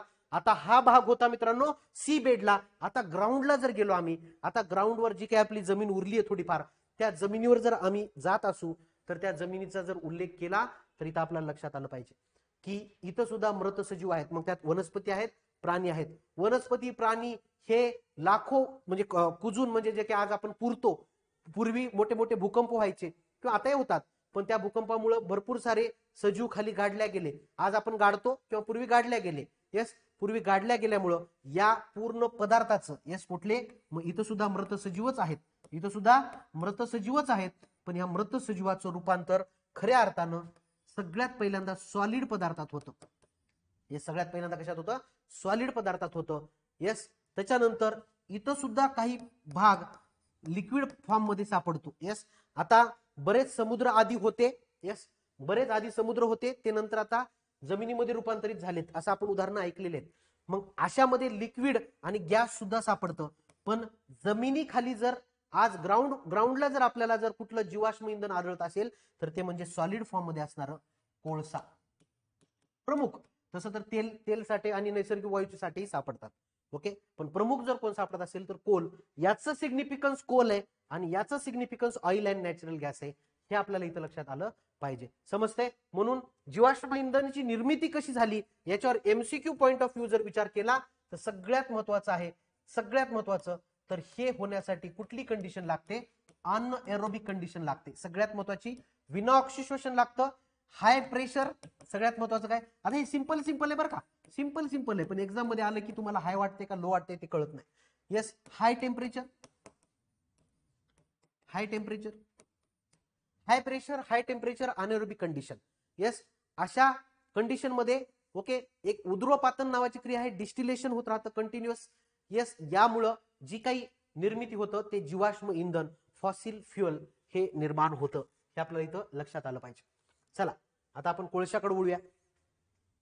आता कोळसाबद्दल बोलायचं झालं. येस, मी तुम्हाला सांगितलं की कोळसा निर्माण झाला. आता कोळसा हा काय आहे? खऱ्या अर्थानं सजीव म्हटलं ना, येस सजीव म्हटलं ना त्याच्यात एक प्रमुख पदार्थ असतो तो म्हणजे कार्बन. त्याच्यामध्ये एक प्रमुख पदार्थ असतो तो म्हणजे कार्बन. आता लक्षात घ्या, कार्बन हा जगातला सगळ्यात महत्वाचा व्हर्सेटाईल पदार्थ आहे की जो खूप साऱ्या पदार्थाच्या स्वरूपात आढळतो आजही. आता हा कार्बन, येस खऱ्या अर्थानं हा कार्बन दोन फॉर्म मध्ये रूपांतरित होतो, दोन फॉर्म मध्ये. येस, खूपच हाय प्रेशर जर मिळालं ह्याला, खूप हाय प्रेशर जर ह्या कार्बनला मिळालं तर याचं रूपांतर होतं हिऱ्यामध्ये किंवा ह्याचं रूपांतर होतं ग्राफाईट मध्ये.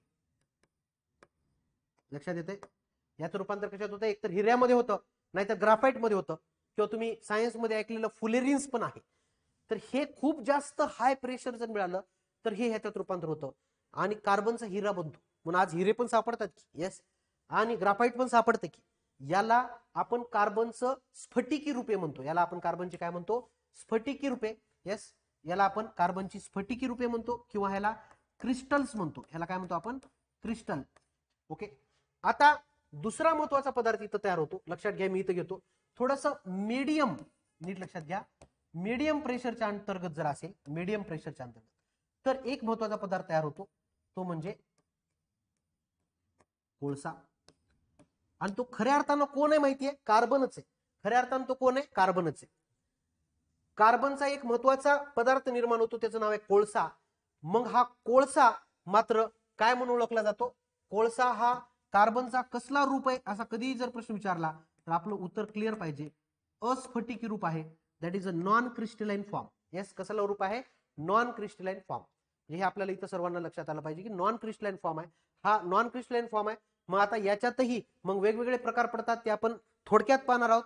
हा तर खऱ्या अर्थानं भूगोलचा पार्ट आहे, जिओग्राफीचा पार्ट आहे. सायन्स अँड टेक्नॉलॉजी मध्ये तो येत नाही, पण तरीही सायन्स अँड टेक्नॉलॉजीच्या अंतर्गत GS4 मध्ये जर प्रश्न आला तर तो आम्हाला यावा. या एवढ्या कारणासाठी मी कोळशाचे प्रकार इथं मेन्शन केलेले आहेत. बघा, सर्वांनी लक्षात घ्या. कोळशाचे प्रकार, टाइप्स ऑफ कोल, दोन प्रकारचे टाइप्स ऑफ कोल इथं आपल्याकडे आहेत. एकाला म्हणतात कालखंडानुसार, दुसऱ्याला म्हणतात दर्जेनुसार. कालखंडानुसार तीन प्रकारचे कोल आहेत. एकाला म्हणतात कार्बिनिफेरस कोल, दुसऱ्याला म्हणतात गोंडवाना कोल आणि तिसऱ्याला म्हणतात टर्शरी कोल. ऍक्च्युली इथं मी बाण पण दाखवला होता. येस, इथं पण आहे, इथं पण आहे. म्हणजे कार्बनिफोर्स कोल, गोंडवाना कोल आणि टर्शरी कोल. खऱ्या अर्थानं हे बाण कसा दाखवलाय? उतरत्या काळानुसार दाखवलाय. ह्याला सगळ्यात जास्त काळ लागतो, ह्याला मीडियम काळ लागतो, ह्याला लेटेस्ट काळ लागतो. म्हणजे सगळा जरी काही असेल तर हे मिलियन वर्षापूर्वीच असतात. 1 मिलियन म्हणजे 10 लाख. येस, आता टाइप्स ऑफ कोल मध्ये दर्जेनुसार जर गेलात तर पीट नावाचा येतो, त्याला खऱ्या अर्थानं कोळसा म्हणतच नाहीत, परंतु दिलाय म्हणून मी घेतोय. पीट आहे, लिग्नाइट नावाचा आहे, बिट्युमिनस नावाचा आहे आणि अँथ्रासाइट नावाचा आहे. लक्षात येते? हे चार प्रकार आहेत, ते दर्जेनुसार आहेत. हे भूगोलामध्ये आपण शिकतोच, पण तरी याची थोडीशी माहिती असावी म्हणून मी पहिल्यांदा बघा कार्बोनिफेरस काळ. आता हे पाठ करून घ्यायचं आपल्याला. 350 मिलियन वर्षापूर्वी तयार झाला असावा हा कोळसा आणि हा सगळ्यात उच्च दर्जाचा असतो. कोळशासाठी जेवढा जास्त जुना, जेवढा जास्त हाय प्रेशराइज्ड, जेवढा जास्त खोलीवर तेवढा जास्त तो चांगला. येस, जेवढं जास्त कार्बन कंटेंट तेवढा जास्त तो चांगला. ओके, त्याच्यानंतर भारतात याचे साठे नाहीत, हे आपलं दुर्दैव, की कारण आपली भारत भूमी ही जी काही हिमालय असेल किंवा बाकीच्या भाग असतील त्यानुसार जर बघायचं झालं तर आपल्याकडे कार्बनिफेरस कोल हा जास्त प्रमाणात म्हणण्यापेक्षा नाहीच आढळत, हे आपल्याला माहित असलं पाहिजे. आपल्याकडचा जो कोळसा आहे तो दोन प्रकारचा आढळतो, जे पुढचे प्रकार आहेत. एक आहे कार्बोनिफेरस, दुसरा आहे बघा मित्रांनो गोंडवाना कोल. येस, हाच आपल्याकडे सापडणारा कोळसा आहे. येस, तर त्याच्यात ही दामुदा प्रणाली नावाची प्रणाली आहे, त्यात आपला मॅक्झिमम कोळसा सापडतो. आता याच्यात जर बघितलं तर हा 250 मिलियन वर्षापूर्वी तयार झालेला असावा. भारतात तर 98% कोळसा असेल तर तो या प्रकारातला आहे. 98% कोळसा जर असेल तर तो गोंडवाना प्रणालीमधला आहे. आणि बघा, आणि टर्शरी कोळ नावाचा प्रकार आहे, टर्शरी, त्याच्यात 15 ते 50 मिलियन वर्षापूर्वी. येस, आणि भारतात ह्याचे 2% कोळसा सापडतो. पण हा कुठं सापडतो महत्वाचा आहे, तो म्हणजे गुजरात, राजस्थान आणि आसाम. याची नावं माहित असतात सगळ्यांना, कारण गोंडवाना प्रणाली आमच्याकडे माहिती आहे. झारखंड आहे, छत्तीसगड आहे, मध्य प्रदेश आहे, येस, ओडिशा आहे, हे माहिती आहे आम्हाला. पण हे सुद्धा माहित असणं गरजेचं आहे. गुजरात, राजस्थान आणि आसाम या राज्यामध्ये आपल्याला टर्शरी टाईपचा कोळसा मिळतो.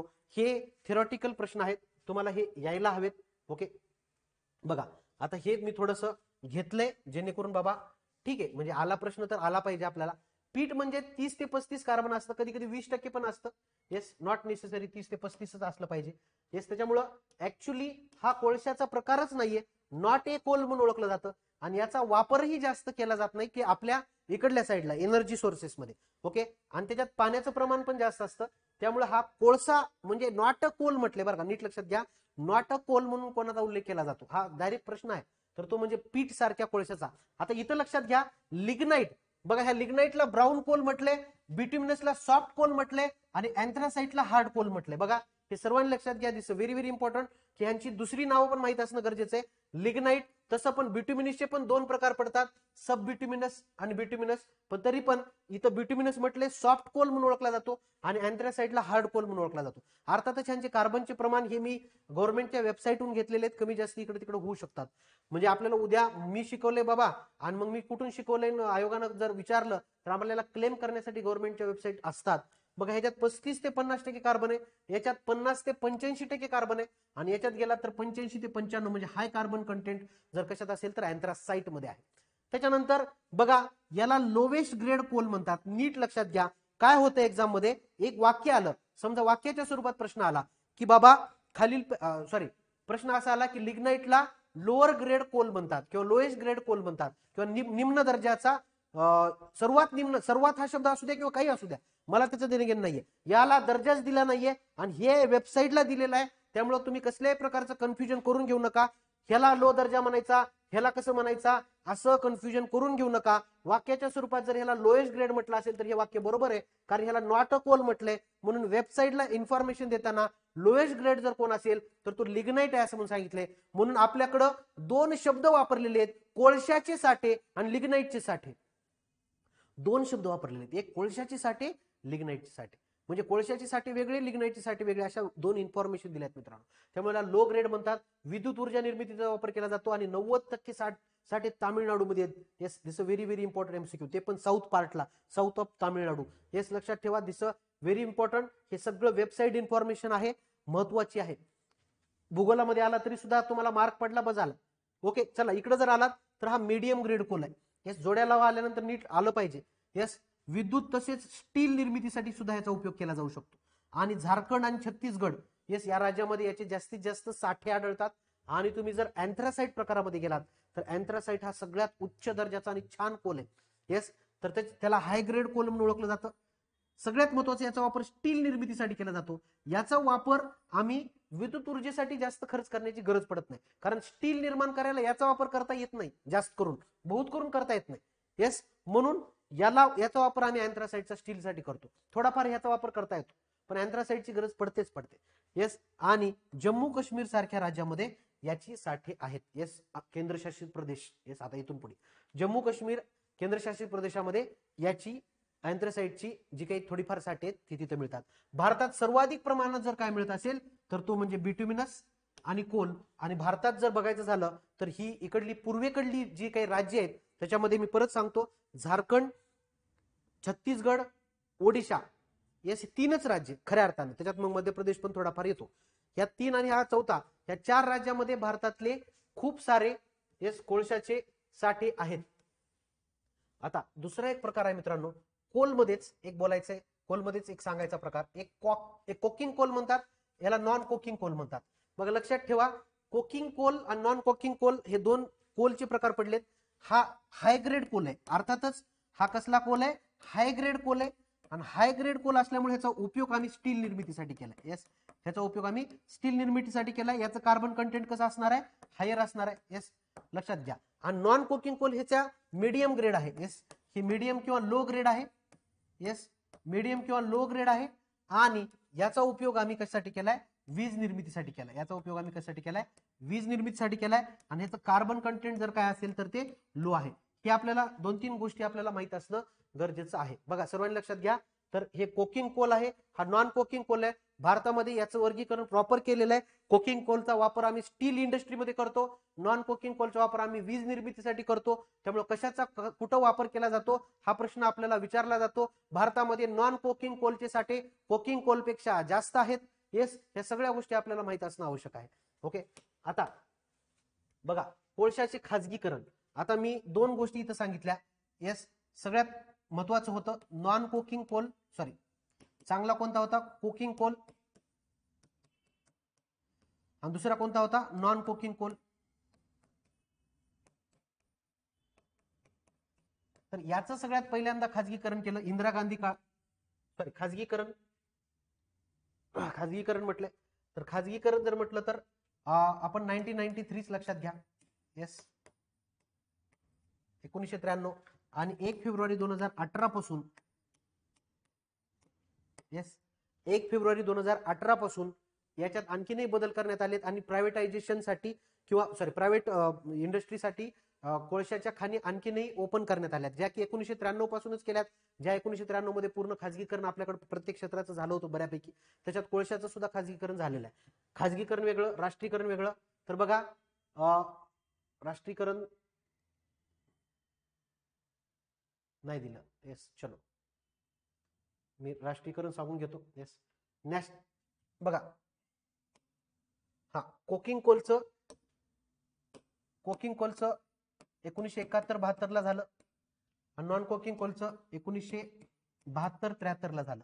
आणि ऑल ओव्हर 1 मे 1973 पासून येस हे राष्ट्रीयकरण झालं. कोळशाचं राष्ट्रीयकरण हे आधी राष्ट्रीयकरण झालं, जसं की बँकाचं राष्ट्रीयकरण झालं होतं तसं आधी झालं. आणि त्याच्यानंतर खाजगीकरण झालं 1993 ला.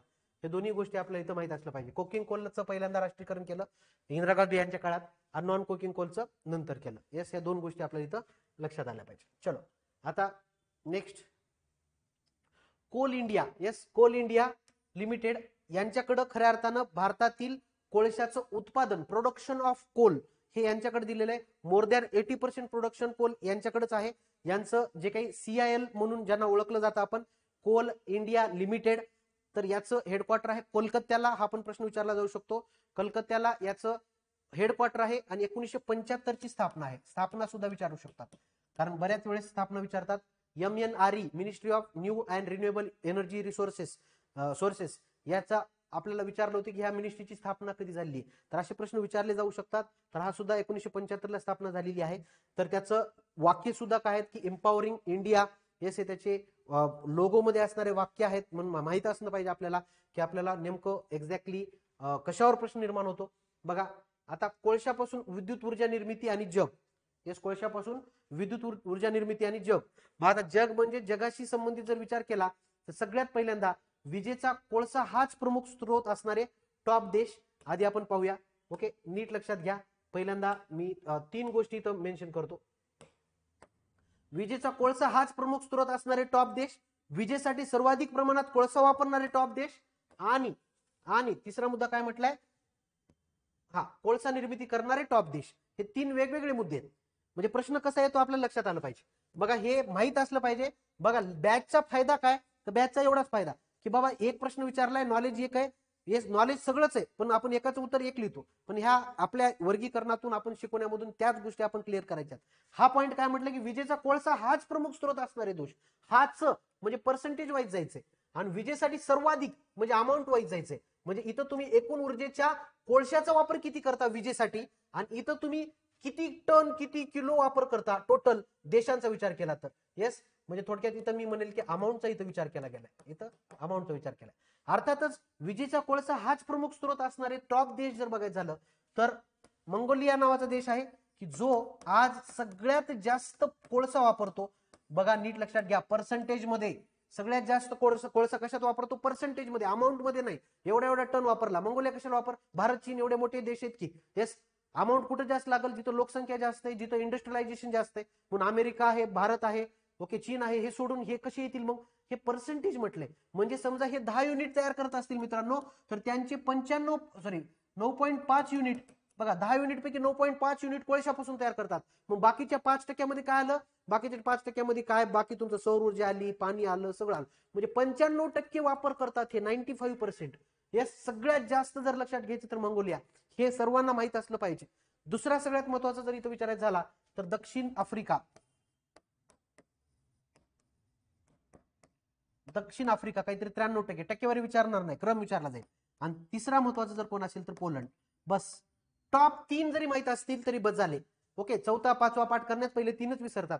त्यामुळे 3 महत्वाचे लक्षात घ्या, मंगोलिया असेल, त्यानंतर दक्षिण आफ्रिका असेल आणि पोलंड असेल. हे टॉप 3 देश आहेत की ज्यांनी सर्वाधिक युनिट हे त्यांच्या त्यांच्या नीडनुसार, पर्सेंटेजनुसार कोळशाकडून काढलेले आहेत. आता इथं एक बघूया आपण की विजेसाठी सर्वाधिक प्रमाणात कोळसा वापरणारे देश आणि कोळसा निर्मिती करणारे देश. अर्थातच जे जास्त कोळसा निर्मिती करतात तेच वापरतात असं इथं आपल्याला गणित लावायचंय. आणि हा नवीन आलेल्या एडिशन मध्ये सुद्धा थोडासा हा पॉइंट मागं पुढे आहे, कारण लेटेस्ट अपडेट माझ्याकडे आज मी घेतलंय. ते लेटेस्ट अपडेट सगळ्यांनी लक्षात घ्या. सगळ्यात पहिल्यांदा चीन येणार आहे, यांचा हात कोणी धरू शकत नाही. यांचं 79%, बघा 79% त्यांच्या म्हणजे चीनमध्ये जेवढी इलेक्ट्रिसिटी निर्माण होती त्याच्या 79% ते कोळशापासून निर्माण करतात. आणि 2 नंबरला मात्र आता भारत आहे, जो आधीच्या लिस्टमध्ये अमेरिका होता. भारताच्या लिस्टमध्ये आज 57% वापर आम्ही कोळशाचा करतो. 57% वापर आम्ही आज कोळशाचा करतो. म्हणजे 50% पेक्षा जास्त फक्त आणि फक्त कोळशापासून आम्ही ऊर्जा मिळवतो. हा राज्यसेवा 2020चा आलेला प्रश्न आहे. त्याच्यानंतर हा चीन झाला, हा भारत झाला. त्याच्यानंतर तिसरा जर देश असेल तर तो म्हणजे अमेरिका. येस, तो सुद्धा 50% पेक्षा जास्त आहे. एक्झॅक्ट मला आकडा माहित नाही. Yes, America. म्हणजे हे 3च देश आहेत की जे विजेसाठी सर्वाधिक प्रमाणात कोळसा पण वापरतात आणि वीज निर्मिती पण करतात.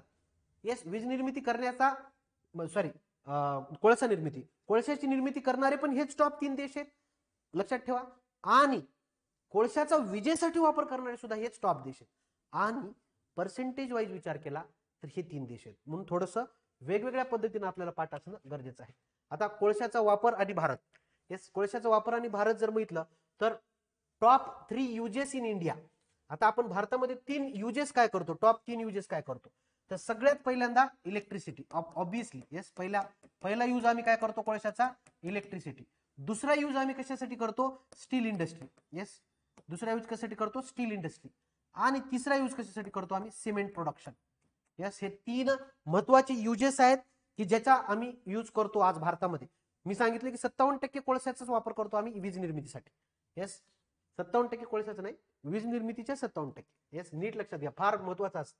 आता नेक्स्ट, आता दुसरी एक बाब महत्वाची दिली की बाबा percentage of India in world, म्हणजे थोडक्यात शेअर काय इंडियाचा. तर स्टोरेज म्हणजे थोडक्यात आपल्याकडे जे काही हे आहेत म्हणजे खाणी आहेत किंवा आपल्याकडे जे काही पर्टिक्युलर कोळसा आहे तो जगाच्या 9.4% कोळसा आपला आहे. येस, भारताचा कॉन्ट्रीब्युशन काय, जगाच्या 9.4% आपण स्टोरेज आहे आणि त्यातलं प्रोडक्शन जवळजवळ सारखंच आहे, 9.3%. बघा या 9.3%ला 10% जर म्हणलं किंवा 9% जर म्हणलं वाक्याच्या स्वरूपात तर ते चुकीचं ठरवायचं नाही. येस, एवढ्या जवळचं चुकीचं ठरवायचं नाही.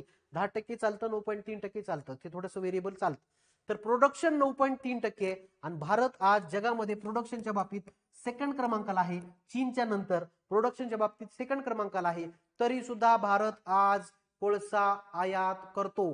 येस, म्हणजे थोडक्यात आयात आणि निर्यात पण करतो, कारण काही काही गरीब देशांना आपल्याला द्यावा पण लागतो आणि आपल्या गरजेसाठी आपल्याला घ्यावा पण लागतो. पण जर त्याचं जर आपण ट्रेड बॅलन्स केलं तर आपण कोळसा हा जास्त आयातच करतो. एवढं कोळशाची गरज आहे आपली. येस, एवढी आपली नीड आहे. म्हणून हे सुद्धा महत्वाचं एमसीक्यू आहे. ओके, नेक्स्ट बघा, औष्णिक ऊर्जा निर्मिती, ह्याच्यात एक एमसीक्यू आहे. आता ह्या औष्णिक ऊर्जा निर्मितीमध्ये मी इथे एक थोडीशी डिझायनिंग केलेली आहे. तर ती डिझायनिंग म्हणजे काय मित्रांनो, तुम्ही काही करा, बघा नीट लक्षात घ्या, मला एक बाब द्यायची इथं. बघा, औष्णिक ऊर्जा निर्मिती, थर्मल पॉवर प्लांट, थर्मल या शब्दाचा अर्थ काय? बघा, थर्मल या शब्दाचा अर्थ मराठीत औष्णिक म्हटलंय. थर्मल या शब्दाचा अर्थ काय? औष्णिक. या औष्णिकचा अर्थ काय? उष्णता, काहीच नाही वेगळं. उष्णता. उष्णता कोणापासून मिळते? कोणत्याही इंधनापासून मिळते. अरे सूर्यापासून सुद्धा आम्हाला उष्णताच मिळते. औष्णिक हा शब्द जर वापरलाय तर त्याच्या आधी काहीतरी वापरलाय. Coal thermal, solar thermal. Yes, thermal या शब्दाचा अर्थ तापवणे, औष्णिक. बघा, कोणत्याही प्रकारच्या थर्मल ऊर्जेचा वापर करून आम्ही आग निर्माण केली. आणि बघा, आणि आग निर्माण केली आणि ती आग आम्ही कशासाठी वापरली? ती आग आम्ही पाण्याचं वाफ निर्माण करण्यासाठी वापरली. येस, ती आग कशासाठी वापरली? पाण्याची वाफ करण्यासाठी. म्हणून सगळे थर्मल पॉवर प्लांट हे नदी किंवा पर्टिक्युलर पाण्याचा सोर्स असेल अशाच ठिकाणी असतात. कारण पाणी लागतच ना. येस, कारण पाण्याला तापवायचंय. कोळशापासून आम्हाला पाहिजे तर कोळशानं कशाला तापवायचं? पाण्याला तापवायचं. म्हणजे पाण्याला तापवल्यानंतर मग आता इथं पाणी काय फार जास्त प्रमाणात लागणार नाहीये. आता इथं पाण्याला तापवलं. आता पाण्याला तापवल्यानंतर ह्या पाण्याची आम्ही काय करतो? पाण्याची वाफ करतो. येस, पाण्याची काय करतो? वाफ करतो. एकदम कंडेन्स करतो ह्याला, आणि कंडेन्स करून अशी वाफ आम्ही काय करतो? एका जागी एकत्रित करतो पाईप मध्ये. आणि बघा, नीट लक्षात घ्या, या वाफेनं आम्ही टर्बाईन नावाचा एक संकल्पना आहे. येस, टर्बाईन, याला काय म्हणतात? टर्बाईन. टर्बाईन थोडक्यात पंखा आहे, एक फॅन आहे. आणि ह्या वाफेनं आम्ही ह्या फॅनला जोरजोरात फिरवतो. आणि ह्या फॅनला जेवढा आम्ही जोरजोरात फिरवू तर याचं रूपांतर आम्हाला कशात होतं? इलेक्ट्रिक एनर्जी मध्ये होतं. याचं रूपांतर कशात होतं? आम्हाला इलेक्ट्रिक एनर्जी मध्ये. म्हणजे थोडक्यात ही जी थर्मल एनर्जी आहे, ह्याला थर्मल म्हटलंय. ही जी थर्मल एनर्जी मित्रांनो, यस, ही जी थर्मल एनर्जी आहे ती ऍक्च्युअली कशात कन्वर्ट होती माहिती तुम्हाला? कायनेटिक एनर्जी मध्ये. लक्षात ठेवा, कायनेटिक एनर्जी कोणाची? पंख्याची. पंख्याला गती मिळते आणि त्या पंख्याच्या कायनेटिक एनर्जी रूपांतर कशात होते? इलेक्ट्रिक ऊर्जेमध्ये. म्हणून आपल्याला नीट लक्षात जर घ्यायचं झालं तर हे कन्व्हर्जन विचारलं जातं. कन्व्हर्जन जर विचारलं तर थर्मल पॉवर मध्ये सगळ्यात पहिला आहे थर्मल पॉवर. थर्मल पॉवर कशात रूपांतरित होते? कायनेटिक एनर्जी मध्ये रूपांतरित होते. आणि कायनेटिक एनर्जी कशात होती? इलेक्ट्रिक एनर्जी मध्ये होती. Yes, this is the conversion. बघा, हे कन्व्हर्जन आहे, हे आपल्याला माहित असणं आवश्यक आहे. बघा, थर्मल एनर्जी ही कन्व्हर्ट होतोय कायनेटिक एनर्जी मध्ये, आणि कायनेटिक एनर्जी इलेक्ट्रिक एनर्जी मध्ये. कायनेटिक एनर्जी साठी आपल्याला टर्बाईन आहे. याच्यासाठी आपल्याकडं कोळसा आहे, पेट्रोल आहे, नॅचरल गॅस आहे, काही बी वापरा थर्मल म्हणून. कायनेटिक साठी टर्बाईन वापरला. आणि इलेक्ट्रिसिटी निर्माण करण्यासाठी, इलेक्ट्रिसिटी स्टोअर करण्यासाठी आमच्याकडे विविध डिव्हाइसेस आहेत. येस, म्हणजे अशा प्रकारे हे कन्व्हर्जन आहे, हे आपल्याला इथं माहित असलं पाहिजे. आता हे पाठच करायचंय, हे सर्वांना पाठ करायचंय. हे लेक्चर मधून आलंच पाहिजे. तुम्ही तुमचं पुस्तकातून वाचून घ्या, मी असं बिलकुल म्हणणार नाही. येस, कारण हेच महत्वाचं आहे. ओके, बघा, top 5 thermal power station in India. जर भारताचा विचार केला तर आपल्याकडे नॅशनल थर्मल पॉवर कॉर्पोरेशन आहे, ज्याला NTPC म्हणतात. बघा, आज आपण वीज निर्मिती करण्याचा जर विचार केला तर भारतामध्ये वीज निर्मिती ही खाजगी केली जाते आणि सरकारी केली जाते. खाजगीमध्ये आपल्याला माहिती आहे रिलायन्स आहे, टाटा ग्रुप आहे, अदानी ग्रुप आहे, यांच्याद्वारे सुद्धा वीज निर्मिती केली जाते. आणि दुसरी म्हणजे NTPC, national thermal power corporation of India, NTPC द्वारे सुद्धा केली जाते. तर त्याच्यामध्ये NTPCचा सगळ्यात मोठा पॉवर प्लांट आहे. कुठला? Thermal power coal based. Yes, औष्णिक ऊर्जा. येस, म्हणजे कोळशावर आधारित असणारा थर्मल पॉवर प्लांट आहे. त्याची निर्मिती क्षमता आहे 4760 मेगावॅट. येस, सगळ्यात टॉप आहे मध्य प्रदेशमध्ये असणारा विंध्याचल. येस, हे फार महत्वाचं आहे. Vindhyachal number 1, number 2, number 3, number 4 Gujarat मधलेच आहेत. जे गुजरात. एकाचं नाव मुंद्रा आहे, दुसरं पण मुंद्राच आहे, त्याचा अल्ट्रा मेगा आहे. तिसरा आहे KSK महानदीवर असणारा. आणि सगळ्यात शेवटी आहे तो जिंदाल, तो छत्तीसगड मध्ये आहे. येस, म्हणून पहिल्या 5 मध्ये महाराष्ट्रातला येत नाही. पहिल्या 5 मध्ये महाराष्ट्रातला येत नाही, थोडासा कमी पडला. 100 मेगावॅटनं महाराष्ट्रातला कमी पडला खरं तर. येस, त्यामुळं महाराष्ट्रातलं जर बघायचं झालं तर महाराष्ट्रातले 2च पाठ करा. कोल बेस्ड जर बघायचं, कोल बेस्ड औष्णिक ऊर्जा. येस, औष्णिक ऊर्जेचा जर विचार केला तर एक येतो तिरोडा, जे गोंदियामध्ये आहे. मला वाटतं तो 3300 मेगावॅट आहे. येस, 3300 मेगावॅट आहे. तो तिरोडा हा गोंदियामध्ये असणारा अदानी कंपनीचा आहे. हा सगळ्यात मोठा महाराष्ट्रातला आहे. येस, तिरोडा. येस, आणि दुसरं म्हणजे महाराष्ट्र सरकारकडं किंवा महाराष्ट्र सरकारच्या संस्थेकडे असणारा सर्वात मोठा चंद्रपूर सुपर थर्मल, काहीतरी 2900 काहीतरी आहे. येस, म्हणून महाराष्ट्रातला सर्वात मोठा कोणता? तर तिरोडा, गोंदियामध्ये असणारा. आणि चंद्रपूर सुपर थर्मल हा आता बघा महाराष्ट्रातला कोणता म्हणलं तर तुम्हाला अदानीची आहे, रिलायन्सचा आहे का कोणाचा आहे काही देणं घेणं नाही. महाराष्ट्रातला कोणता म्हणलं तर तिरोडा. आता महाराष्ट्राच्या सरकारचा जर जास्त भागीदारी जर असेल तर तो म्हणजे चंद्रपूर सुपर थर्मल, आणि टोटल महाराष्ट्रामध्ये हा दुसऱ्या नंबरलाच येतो 29 मेगावॅट. येस, त्याच्यामुळे हे दोन्ही पाठ करा. तिरोडा पहिल्या नंबरला आहे, चंद्रपूर दुसऱ्या नंबरला आहे. Yes, combustion of coal. Yes, next question आहे कंबशन ऑफ कोल. बघा कंबशन ऑफ कोल म्हणजे थोडक्यात कोलमध्ये काय काय असतं. कार्बन तर असतं, हायड्रोजन असतं, सल्फर असतं, नायट्रोजन असतं. म्हणजे कोलमध्ये फक्त कार्बन नसतो मित्रांनो, बाकीचे पण असतात. कारण कार्बन हा कोणासोबत बी अटॅच होतो, जुळून घेतो. त्यामुळे कार्बनमध्ये भरपूर सारे पदार्थ असतात. त्यामुळे कार्बनला आम्हाला जाळायचंय, कार्बनचं आम्हाला ज्वलन घडून आणायचंय. यस, मग आता कार्बनचं ज्वलन होत असताना आता समजा हा पॉवर प्लांट आहे, त्याच्यात आम्ही कार्बन जाळतोय, आणि ज्वलन होण्यासाठी सगळ्यात महत्वाचं जर कोण लागतं ते म्हणजे ऑक्सिजन.